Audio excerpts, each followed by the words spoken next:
오늘 나누실 하나님의 말씀은 요한복음 4장 20절에서 26절 말씀입니다. 우리 조상들은 이 산에서 예배하였는데 당신들의 말은 예배할 곳이 예루살렘에 있다 하더이다. 예수께서 이르시되 여자여 내 말을 믿으라. 이 산에서도 말고 예루살렘에서도 말고 너희가 아버지께 예배할 때가 이르리라. 너희는 알지 못하는 것을 예배하고 우리는 아는 것을 예배하노니 이는 구원이 유대인에게서 남이라. 아버지께 참되게 예배하는 자들은 영과 진리로 예배할 때가 오나니 곧 이때라. 아버지께서는 자기에게 이렇게 예배하는 자들을 찾으시느니라. 하나님은 영이시니 예배하는 자가 영과 진리로 예배할지니라. 여자가 이르되 메시아 곧 그리스도라 하는 이가 오실 줄을 내가 아노니 그가 오시면 모든 것을 우리에게 알려주시리이다. 예수께서 이르시되 내게 말하는 내가 그라 하시니라. 아멘. 오늘은 지난주에 이어서 같은 본문과 제목으로 참된 예배자가 무엇인가, 어떻게 우리가 예배의 본질을 알고 참된 예배자로 설 수 있는가, 우리 계속해서 말씀을 나누도록 하겠습니다. 예수님을 믿고 교회에 출석하시는 성도님들은 매주 이렇게 주일 같이 모여서 예배드리는 것을 당연하게 생각하실 것입니다. 그런데 제가 성도님들께 이렇게 한번 질문해 보겠습니다. 어떻게 예배를 드려야 합니까? 어떻게 예배를 드리는 것이 올바른 것입니까? 이 질문에 여러분들 어떻게 답하시겠습니까? 아마도 여러분들은 예배하면 설교를 생각하실 것입니다. 설교, 찬양, 대표기도, 헌금, 사도신경, 축도가 꼭 있어야 하고, 아마 여러분들 이 순서들을 다 생각하실 텐데, 그런데 오늘 본문 말씀을 보시면은 예수님께서 사마리아 여인의 질문 가운데에 이렇게 말씀하십니다. 24절입니다. 하나님은 영이시니 예배하는 자가 영과 진리로 예배할지니라. 영과 진리로 예배하라라고 말씀하세요. 그런데 성도님들은 영과 진리로 예배하는 방법을 아십니까? 많이 들어보셨을 것이지만 사실 이 말씀을 쉽게 이해하거나 우리의 삶에 적용한다라는 것은요, 너무나도 힘듭니다. 어느 선교사님이 아프리카에 선교를 가셔서 어느 마을에 복음을 전하셨습니다. 복음을 전하고 그들에게 예수 그리스도에 대한 작은 책자를 선물로 주고 나왔습니다. 예수님을 영접했어요. 예수님에 대해서 예수님께서 그들을 위해 죽으셨고 구원자 되신다라는 것을 믿게 됐어요. 그런데 그 책을 받았는데 성경책은 아니었습니다. 그런데 문제는 그들이 책을 읽을 줄 못했고 그 책을 귀하게 간직하고만 있었다라고 합니다. 그런데 그들이 선교사님께서 전도도 해야 됩니다라는 그 사명을 감당하기 위해 이웃에 사는 그 사람들을 방문해서 예수님을 전합니다. 그리고 놀랍게도 그 다른 마을 사람들도 예수를 믿게 됩니다. 근데 문제는 여기서부터예요. 예수를 믿게 된 그들이 이제 예배를 드려야 된다, 그 생각을 했는데 가만히 보니까 예배를 어떻게 드려야 되는지 모르는 것입니다. 그래서 그들이 생각을 하고 나름 이렇게 해야 경건하고 신에게 하나님께 영광을 돌릴 수 있겠다 해서 아이디어를 냈는데 그것이 무엇이냐면요, 큰 돌 하나를 마을 중간에 갖다 놓고 그 위에 선교사님께서 주신 작은 책을 얹어놓고 그 사람들이 그 돌 주위에 둘러 앉아서 1시간 눈을 감고 조용히 있었다라고 합니다. 그것이 그들이 드렸던 예배였어요. 사실 이 상황이 그냥 얼핏 들으면 웃기는 상황같이 들릴 수 있지만 죄인인 우리가, 인간이 하나님을 예배한다, 영으로 예배한다라는 것은요, 이만큼 어려운 것입니다. 그들은 나름 경건하고 영적으로 하나님 앞에 예배를 드리길 원했지만 어떻게 드려야 되는지 몰랐기 때문에 그런 식으로 둘러앉아서 눈을 감고 1시간을 버텼던 것입니다. 제가 지난주의 말씀을 잠시 요약해 드리길 원하는데요. 두 가지를 나눴습니다. 예배자의 조건, 하나님 앞에서 내가 죄인임을 깨달아야 한다. 수가성 여인은 예수님과의 대화를 통해서 자신의 죄가 드러나고 그때서부터 예수님에게 예배가 무엇인지, 나는 이렇게 예배 드리는데 유대인들은 이렇게 예배를 드리고 있습니다. 이러한 고백을 하며 예배에 관한 내용을 예수님과 나누기 시작합니다. 죄인임을 깨닫고 자신의 죄가 드러난 이후에 이러한 대화가 이루어진 것입니다. 또 우리가 무엇을 나눴냐면요. 예배의 장소가 중요한 것이 아니라 예배의 대상을 바라보라. 우리가 예배하는 하나님을 올바로 알고 하나님의 뜻이 무엇인지를 알고 예배하는 것이 너무나 중요하다라는 것을 우리가 나눴습니다. 사마리아 사람들은 부분적으로 하나님을 알았어요. 왜냐? 모세 오경만을 인정하고 다른 성경을 무시했기 때문에 하나님께서 메시아를 어떻게 보내시고 또 선지자들을 통해서 어떠한 예언이 그들에게 주어졌으며 또 여러 가지 하나님의 뜻을 모르고 그리심 산에서만 모여서 그들이 하나님만을 예배했기 때문입니다. 나름 열심히 있었지만 하나님을 몰랐어요. 하나님의 뜻을 모르고 그 자리에 모여 예배했던 것입니다. 오늘은 특별히 23절, 24절 말씀을 중심으로 하나님께 영과 진리로 예배 드리는 것이 무엇인지를 나누길 원합니다. 수가성 여인에게 예배의 본질을 알려주신 예수님의 말씀을 통해 우리의 삶이 주 안에서 회복되고 예배의 본질을 깨닫고 참된 예배자로 세워지는 귀한 시간이 되시기 바랍니다. 첫 번째로 영으로 드리는 예배가 무엇인가? 지금 우리가 보고 있는 개역개정 성경은요, 영과 진리라고 합니다. 그런데 개역 한글 성경은 아마 신령과 진정으로 이렇게 말하는데 제가 오늘은 영과 진리라고 표현을 하겠습니다. 이 영이라는 말은요, 말 그대로 예배가 영적이다라는 의미입니다. 영적 예배라고 할 때 우리가 여러 가지를 생각할 수 있지만 우선 하나님을 대신할 수 있는 무슨 형상을 만들어서 예배할 수 없다라는 것을 기억하셔야 돼요. 출애굽기 말씀에 10계명을 보시면은 너는 나 외에 다른 신을 두지 말라라는 첫 계명 이후에 20장 4절 말씀에 하나님께서 이렇게 말씀하십니다. 너를 위하여 새긴 우상을 만들지 말고 또 위로 하늘에 있는 것이나 아래로 땅에 있는 것이나 땅 아래 물 속에 있는 것에 어떤 형상도 만들지 말며. 여러분, 출애굽을 한 이스라엘 백성의 모습만 봐도요, 잠시 모세가 없으니까 그들은 불안해했습니다. 자꾸 뭔가 눈으로 보길 원했어요. 그래서 형상을 만듭니다. 불안하니까, 눈에 안 보이니까 불안했던 것입니다. 여러분, 출애굽기 32장 1절 말씀에 이렇게 기록합니다. 백성이 모세가 산에서 내려옴이 더딤을 보고 모여 백성이 아론에게 이르러 말하되 일어나라, 우리를 위하여 우리를 인도할 신을 만들라. 이 모세 곧 우리를 애굽 땅에서 인도하여 낸 사람은 어찌 되었는지 알지 못함이니라. 자신의 불안함 때문에 형상을 만들라라고 아론을 재촉한 것이에요.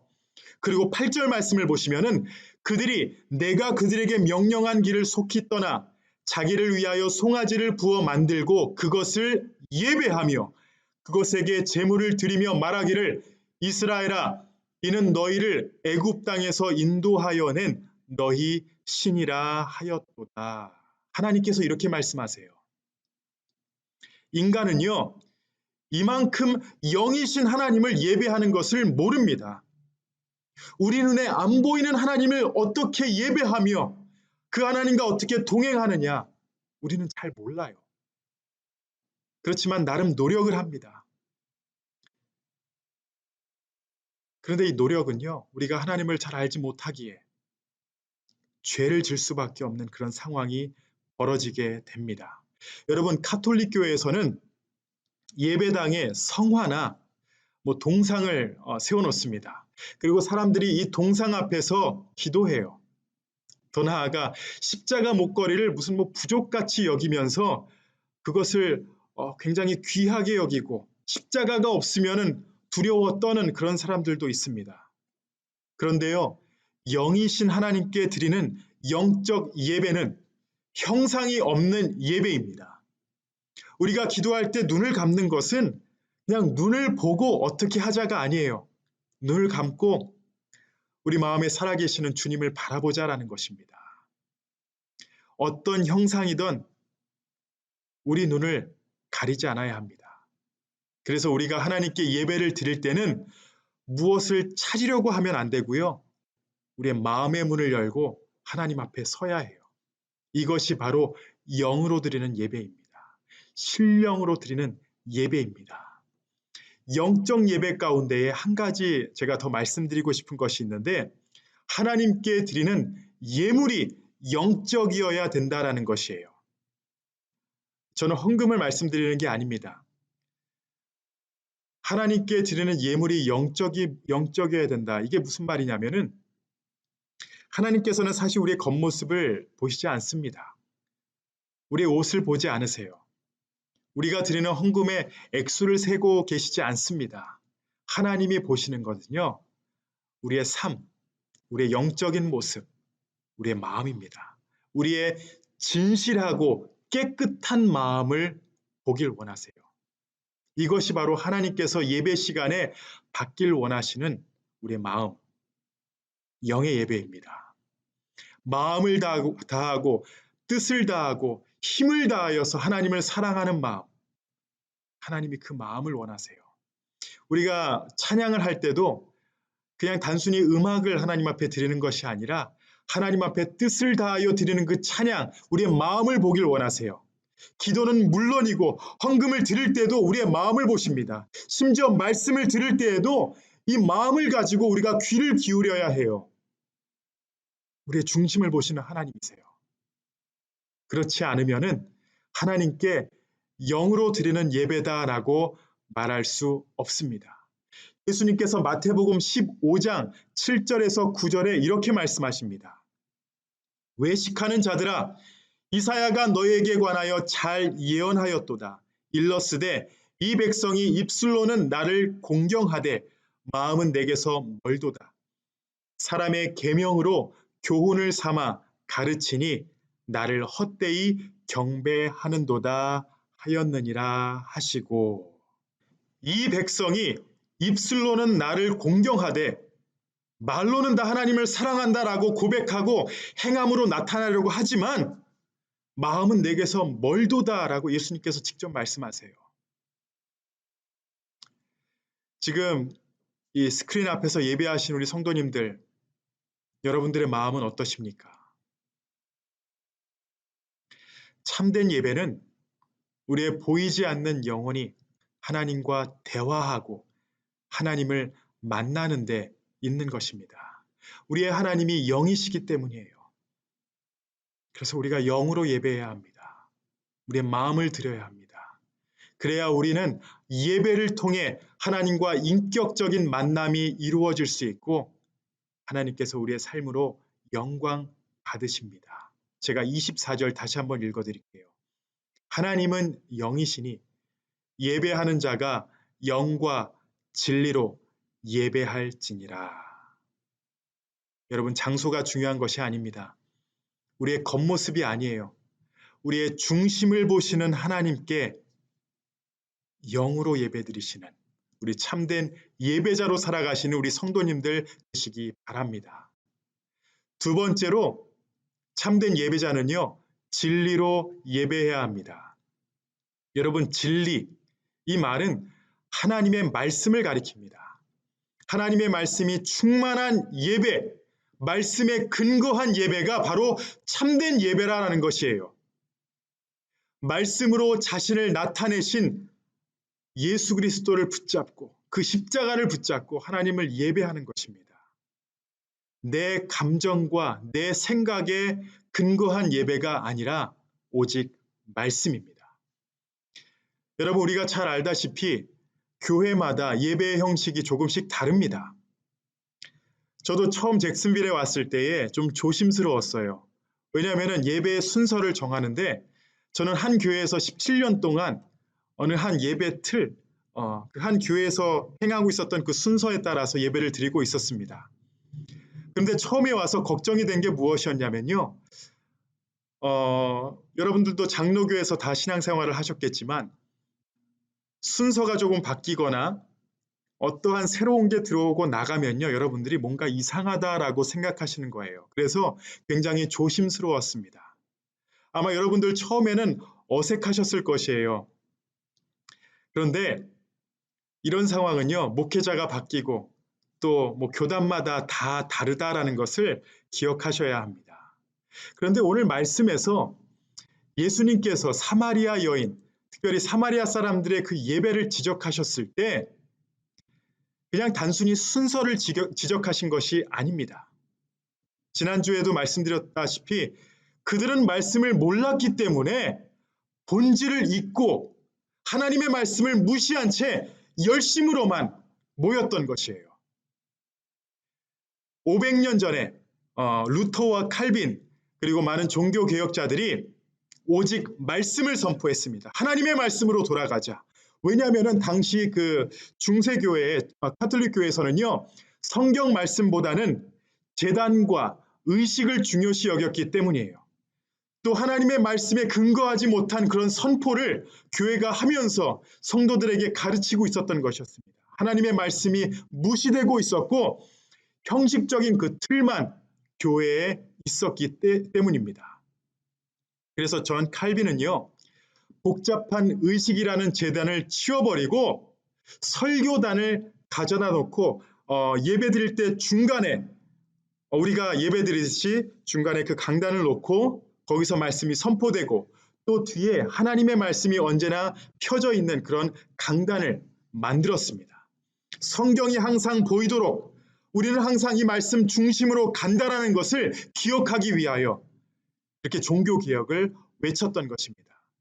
왜냐하면 진정한 예배란 진리이신 예수 그리스도 말씀 중심으로만 드릴 수 있기 때문입니다.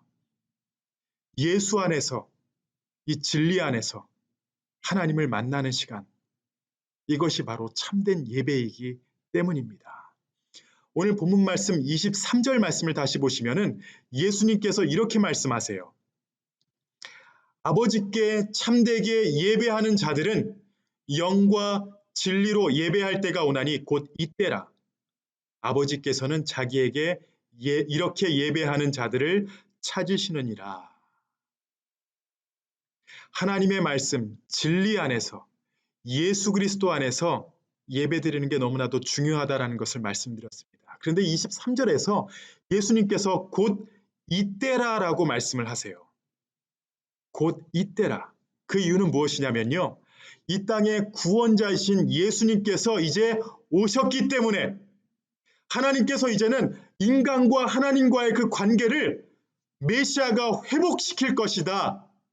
그래서 이제 너희가 진정 영으로 진리로 예배할 때가 올 것인데 그때가 바로 이때다. 바로 이 선포입니다.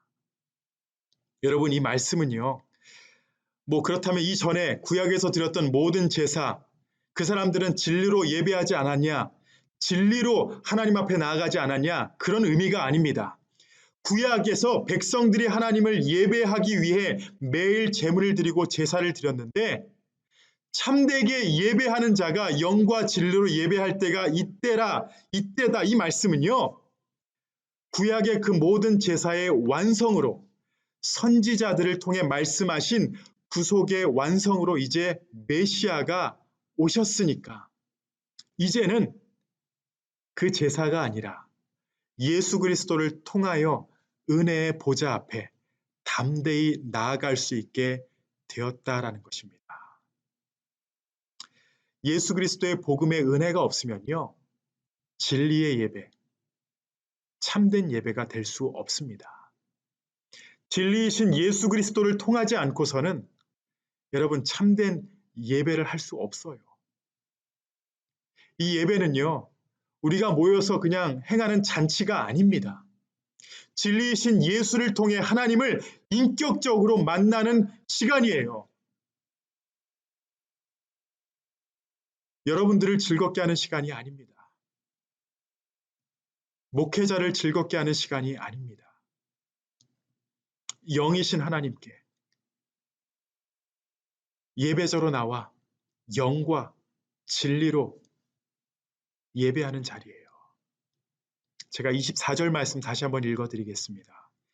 하나님은 영이시니 예배하는 자가 영과 진리로 예배할지니라. 영이신 하나님 앞에 우리의 마음을 다해 진리 안에서 예배를 드리라라고 말씀드렸습니다. 그런데 또 다른 중요한 한 가지를 더 말씀드리면요. 이 모든 것이 하나님의 영, 성령 안에서 드려져야 한다라는 것을 여러분 꼭 기억하시기 바랍니다. 여러분, 진리를 알 수 있는 방법은 오직 성령 안에서입니다. 그래, 내가 그럼 어떻게 진리 안에서 드릴 수 있을까? 예수님의 십자가를 내가 어떻게 붙잡을 수 있을까? 나의 노력으로는 안 됩니다. 성령 안에서는 가능합니다. 우리의 마음을 다해 드리는 예배가 무엇인가? 여러분, 성령님을 의지해서 여러분의 마음을 다해 드리시기 바랍니다. 영과 진리로 하나님을 예배하는 것은 오직 성령 안에서 가능합니다. 내가 죄인임을 깨닫는 것도 성령님께서 인도하시는 것이에요. 예배의 대상을 깨닫는 것도 성령님께서 인도하시기 때문입니다. 그래서 이 모든 예배가 하나님의 영, 우리 안에 살아계신 성령님을 통해서 이루어진다라는 것을 여러분 믿고 확신하시기 바랍니다. 우리 사랑하는 주님의 교회 성도 여러분, 예배를 여러분 눈에 보이는 것으로 그냥 단지 느끼는 것으로 평가하지 마시기 바랍니다. 설교자 예배가 좋았기 때문에 예배가 좋았다. 오늘 말씀 별로였어. 그래서 예배가 별로였다. 이런 평가하지 마세요. 그리고 내가 듣고 싶어하는 내용을 들었다. 여러분 감정으로 이 예배를 평가하지 마시기 바랍니다. 예배는 내가 중심이 돼서는 안 됩니다. 우리는 하나님 앞에 나와 오직 하나님께만 영광을 돌리는 이 시간이 바로 예배의 시간입니다. 예배는 보이지 않는 영이신 하나님을 영화롭게 하는 것입니다. 찬송을 하고 찬양을 할 때 여러분 하나님 앞에 항상 영광을 돌리는 목적으로 우리가 해야 합니다. 오늘날 우리가 예배 시간에 인간의 감성을 강조하고 또 그 예배를 드리면서 만족했다라고 했을 때 우리는 은혜로운 예배와 축복의 시간을 가졌다 이렇게들 많이 말씀하실 수가 있어요. 그러나 이것은 성도나 자기 자신을 위한 예배가 되는 것입니다. 너무나도 위험한 자리예요. 이보다 우선적으로 우리는 하나님을 기쁘시게 했느냐? 내가 상한 심령으로 내 죄를 회개하고 하나님 앞에 있는 모습 그대로 나와 하나님 앞에 영광을 드렸냐? 이것이 너무나도 예배에서 중요한 요소입니다. 내 감정을 흥분시키려고 하지 마세요. 나만 기뻐하려고 그런 시간이 아닙니다. 예배는 결코 감정에 치우치는 것이 아니다라는 것을 여러분 꼭 기억해 주시기 바랍니다. 윌리엄 바클레이라는 교수는요, 이렇게 말씀했습니다. 진정한 예배는 예배를 드리는 자의 영혼이 하나님과 아주 친밀한 우정을 가지는 것이다. 진정한 예배는 어떤 특별한 장소에 달려있지 않다. 특별한 의식이나 예식을 통해서 나타나는 것도 아니며 어떤 예물을 드리는 데 있는 것도 아니다. 여러분, 영과 진리의 예배를 드리기 위해 우리는 먼저 하나님 앞에 우리가 죄인임을 깨달아야 합니다. 이것이 지난주 첫 번째였죠. 그리고 예배의 대상을 알아야 합니다. 그리고 우리의 겉모습이 아닌 우리의 온 마음과 정성을 다해 영으로 예배해야 합니다. 그리고 진리이신 예수 안에서 말씀에 근거한 예배를 드려야 해요. 그리고 마지막으로 말씀드렸다시피 이 모든 것이 누구 안에서 드려진다? 바로 성령 안에서 예배를 드린다라는 것입니다. 하나님은 참된 예배자를 찾으십니다. 우리 주님의 교회 성도님들이 바로 이러한 예배자가 되어야 합니다. 주일에 드리는 이 1시간뿐만이 아니라 우리의 모든 순간순간이 성령 안에서 인도함을 받으며 영과 진리로 하나님 앞에 예배하는 그 자리가 되어야 돼요. 그래서 우리는 24시간 예배자로 살아야 한다라는 말을 그렇게 말할 수 있습니다. 이 시간뿐만이 아니에요. 우리의 대화 가운데, 가족들과 함께하는 가운데 모든 시간이 예배의 시간인 줄 믿습니다. 여러분, 우리가 비록 함께 모이진 않지만 교회로서 예배는 멈추지 않습니다. 왜냐? 여러분들이 교회이기 때문이에요. 여러분들이 살아있는 성령님께서 살아 역사하시는 하나님의 성전이기 때문입니다. 저는 그래서 여러분들이 너무나 귀하고 또 보배롭고 존귀한 그런 하나님의 귀한 교회인 줄로 믿고 확신합니다. 지금 이 시간이 바로 영과 진리로 드리는 예배의 시간이고 또 비록 제 축도가 끝나고 또 여러분들이 동영상을 끈다 할지라도 그 이후에 계속해서 여러분들이 하나님 앞에 예배로 나가는 그 시간입니다. 한국에서 어느 교회 그 영상 예배를 보는 가운데에 예배가 다 마친 후에 동영상 자막이 나오는데 그 말이 참 저를 제가 우리 성도님들과 나누고 싶다라는 그 말이었습니다. 무엇이냐면요. 일상의 예배로 돌아가시는 성도님들을 축복합니다. 이런 글이었어요. 비록 예배가 잠시 후에 끝날 수 있지만 일상의 예배로 여러분들은 계속해서 나아가야 합니다. 이것이 바로 예배의 본질이고 참된 예배자의 삶입니다. 여러분들이 배우자와 대화하는 가운데, 자녀들과 대화하는 가운데, 부모님과 대화하는 가운데, 이 어려운 상황을 견디고 이겨나가는 가운데에 여러분들이 하나님 앞에 영광 돌리며 참된 예배자로 살아가길 하나님께서는 원하십니다. 그 자리로 하나님께서 여러분들을 부르고 계세요. 참된 예배자, 여러분들이 바로 참된 예배자입니다. 여러분들이 그러한 부르심을 받았습니다. 이 귀한 신분을 간직하시고 영과 진리로 성령 안에서 참된 예배자로 살아가며 하나님 앞에 영광 돌리며 또 이 어려운 시기를 주님의 뜻을 바라보며 하나님께서 무엇을 원하시는지 그 깊은 뜻을 깨닫고 승리하며 살아가시는 우리 모든 주님의 교회 성도님들 되시길 예수님의 이름으로 축원합니다.